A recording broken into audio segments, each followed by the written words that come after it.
Hello, I'm going to talk about the upcoming nerf to the Relentless Focus skill from the Nightblade that a lot of people are using on their DPS builds for PvE trials and all that. This currently gives you 400 passive weapon and spell damage, which is really nice to have.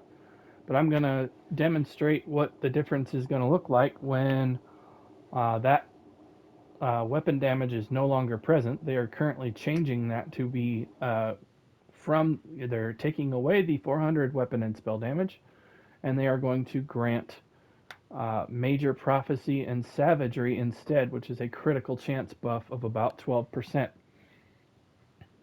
So let's get into it here. And I'm going to explain this while I'm going to parse on this dummy with the stacks on, and then I'm going to slot something else where that is so I don't get the stacks anymore, and we'll see what the difference is. And I'm going to talk about what I recommend putting in its place when the nerf happens. So let's go ahead and get this dummy killed here, and we'll see what happens when I parse without it. Now, I'm just going to tell you right now, I am not one of these crazy 160 plus 180,000 uh, parse people, so don't think that I'm going to show you something that's incredible here with my parse. I'm not. I'm an average parser at best. I do have a lot of knowledge for this game, so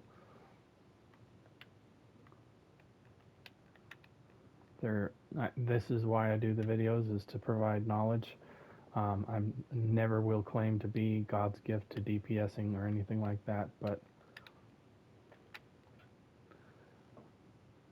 I am aiming to show you on an apples to apples comparison here what the Relentless Focus is going to look like in the new update coming forward by removing the buff from your build and seeing what the difference looks like.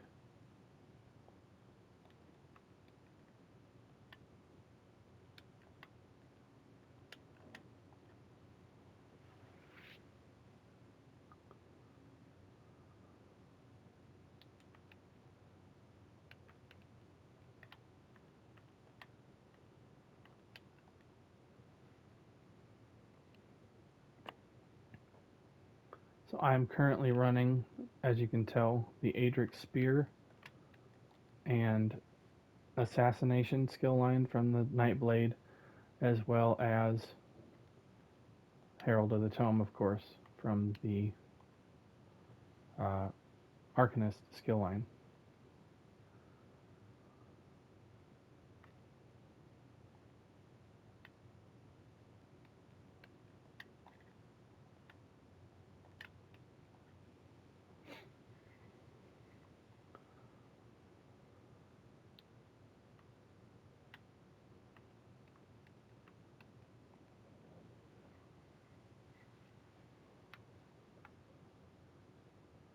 And the Null Arca set is very strong for single target fights and for parsing.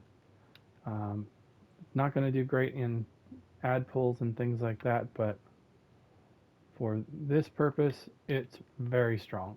They've buffed it quite a bit with taking the cooldown off, as well as buffing the damage that it does, which is nice. Okay, so there I have 117,000 parse, which is pretty terrible even for me. But let's go in here, and we're going to remove this skill right here. We're not going to use the Grim Focus skill here, but what I'm going to recommend is you want to keep at least one assassination skill on your bar so that you get credit for all of these passives. So there's a couple of things you can do. With the change to the class mastery skill here, or crux, or the script, excuse me, they're going to no longer generate a crux. So what you can change on this is you can use the Cavalier's Charge script, which gives you weapon damage for how much of a speed bonus you have. And one of those things you can do is the Veiled Strike here. If you morph it to the Concealed Weapon, you can slot this, and on either bar it will grant you 15% increased movement speed. Now what does that equate to on the Cavalier's Charge script? Well, for each 1% bonus in movement speed, you get 6 weapon damage. So this 15% increase would equate to 90 weapon and spell damage. Now that doesn't cover the 400, obviously, that's being lost, but it is something to think about. If you want to try and even make your back bar even more passive, you could put, for example, the concealed weapon here on your back bar like I just did, and then that is present. You don't even have to cast it. It's literally just there to proc the minor expedition and also grant the passives from the class on the back bar. However, in content, that's not going to be as useful as this next thing that I'm going to mention. This Mark Target skill, if you morph this to Reaper's Mark, and what you're going to do is you're going to place that right where that other skill was. I'm going to put my spear back where I had it just to show. When you mark a target and it dies, this skill will grant you Major Berserk for 10 seconds. This is the same buff that the Sorcerer's Atronach gives you. So what you're going to want to do in ad pulls especially is pick the low target in the room, the one that's going to die first. And you're going to mark him just like that, right there. And as you can see, the nice thing about this is this does not put you in combat. As you can see, that mark right there gives a red beam on it. So, and when it ends, it doesn't do anything. It doesn't explode. It doesn't trigger anything. So I'll just let it die here, and there goes the mark. It wisps away, and there's no, you can just literally mark anything. Now the thing about this skill is you can only have one mark at a time. So if you hit something else, it will take the mark off of that and put it onto here. So you want to, the idea of this is you want to find the lowest level of a health bar in the room. And the reason you want to do that is that's going to die first, and that's going to trigger the Major Berserk, and it's going to give it to you for 10 seconds. And so as soon as that guy dies, you can mark the next guy so that you can keep your Major Berserk buff up as much as possible, because it lasts for 10 seconds. It's going to be pretty easy. Once you get done beaming, mark the next person, wait for it to die, beam, mark the next thing. And you're going to have an extra 10% in your build. And I'll just show you. I'll nuke this guy down real quick. There we go. And there's Major Berserk right there. It's that easy. And so you just want to make sure that you mark the lowest level guy in the ad room. Now let's go ahead and parse. Now that I don't have the stacks from Relentless Focus, I'm going to parse on this dummy here. I'm going to try and do as close of a parse as I did before so that I have a pretty close apples to apples comparison here. So we'll start the same way I did with the beam here. Get the ink debuff on them and I'll start beaming. Now I got about 115 or so with the first parse, which I said was not real great. And so we're going to probably get a little bit lower of a parse here because it's uh, without the weapon damage. But a lot of people, I think, are freaking out about this and thinking that, oh man, it's going to be absolutely just game breakingly bad. And I have tested this. It's actually, I mean, there is a loss. I will say there is a loss. It's not nothing, but it's also not incredibly terrible. You're still going to have your DPS running around doing over 100,000 DPS if they're building properly, and which is, I mean, 6 months ago you would have been amazed and smiling ear to ear for that. So just keep that in mind. A lot of people I've seen in group finders already trying to talk about they only want 140 plus DPS or 150,000 DPS. You know, be realistic on this. I mean, you do not need that crap for Hell Raw Citadel hard mode. I mean, give me a break. That's just stupid. Quit gatekeeping people and just play the game. But this video is just to demonstrate that you still have an option that is going to be pretty powerful to use, even if they do keep the stack nerf in place that they're talking about right now. It's not the end of the world. Um, and in my opinion, there's also other skills, or I should say classes, that you can implement that are going to be um, even more potent than the current spear that I'm using here. Um, I like to actually use Gravelords in content because that gives the option for your DPS to everybody has a Colossus available if they want to. It also provides a lot of penetration, which eases up your group comp a lot to do that. Um,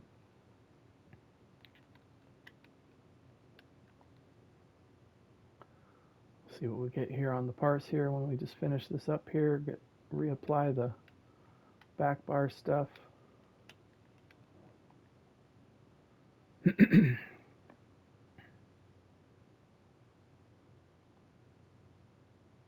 Okay, 114.8. So let's look and see what I had previously. As you can see, I had 117. So not a huge damage loss. Now again, I'm not a great parser by any means, but this is to show an apples to apples comparison of what happens when you take the Grim Focus weapon stacks off. It's not a massive change. Now, think about this now. You're gonna add in major Berserk on every DPS if you do this. There's no reason to run a Daedric summoning skill line that, in my opinion, is pretty crap for most uh, roles. I mean, the Sorcerer, in my opinion, is in the biggest trouble right now in terms of where their class skill lines are because they've gotten jumbled up so bad. They're trying to get a tank, healer, and DPS all in one skill line on every single one of these, and it just doesn't work well. And so trying to shove this in and shoehorn it into your group, I don't think is worth it. And you might be asking, why? Well, what am I going to do on boss fights for this? Virtually every boss fight in the game has ads that come out. Now, are they going to be every 10 seconds? Maybe not, but they are present. Let's go through the list here. Let's start with AA. That's not a real great trial for ads, but let's face it, it's AA, it's easy. You don't need to buff up that hard for AA. Hell Raw, same thing. Sanctum Ophidia, there's ads all over the place in that, but I mean, the base game stuff, really not that hard. Uh, you know what? Probably be even better to use would be the Worm Wizard add-on because those actually list the boss fights. Or Worm Wizard. Wow, the Wizard's Wardrobe is what I meant. I think it's actually this one. So you go to Trials. So then we have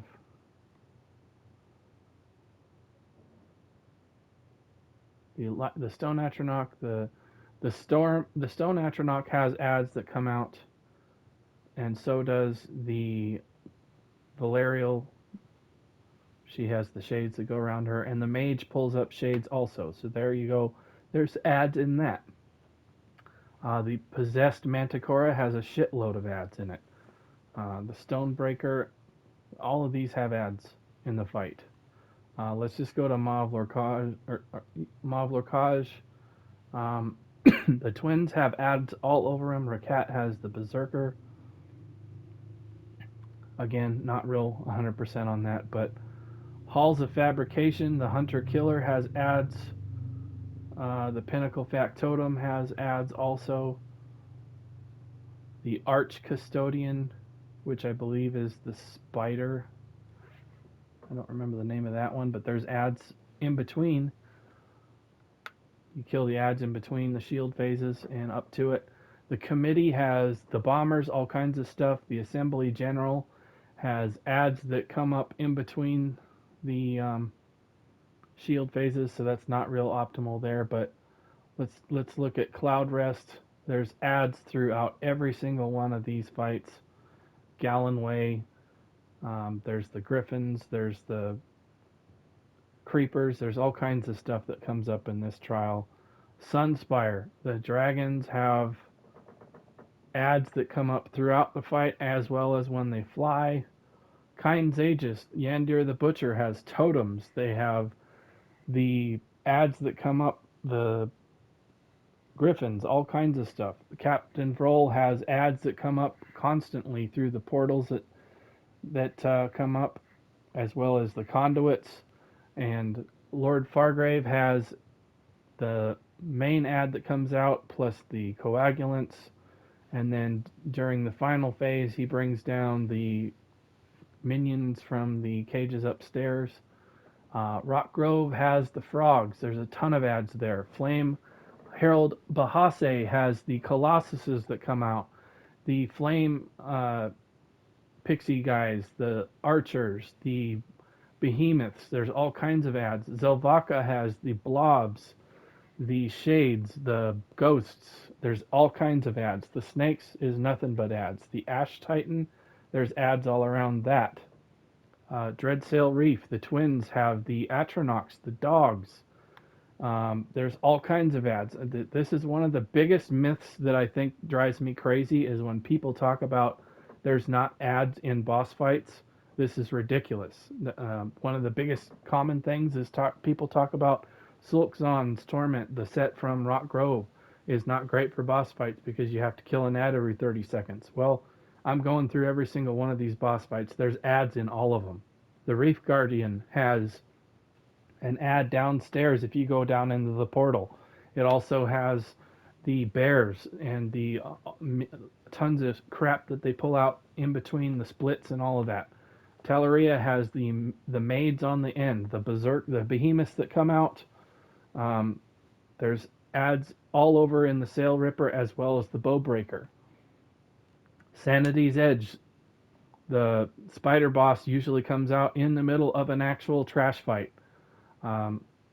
Ysalia has Wamasus, archers, all kinds of stuff to kill. Then you have the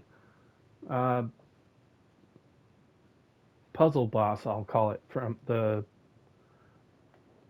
irritating boss from Sanity's Edge, where you have the lion, the griffin, all kinds of stuff to kill in between that. Onsul the Tormentor actually has the pixies and all kinds of stuff come out as well during that entire fight. There's all kinds of stuff to kill in that.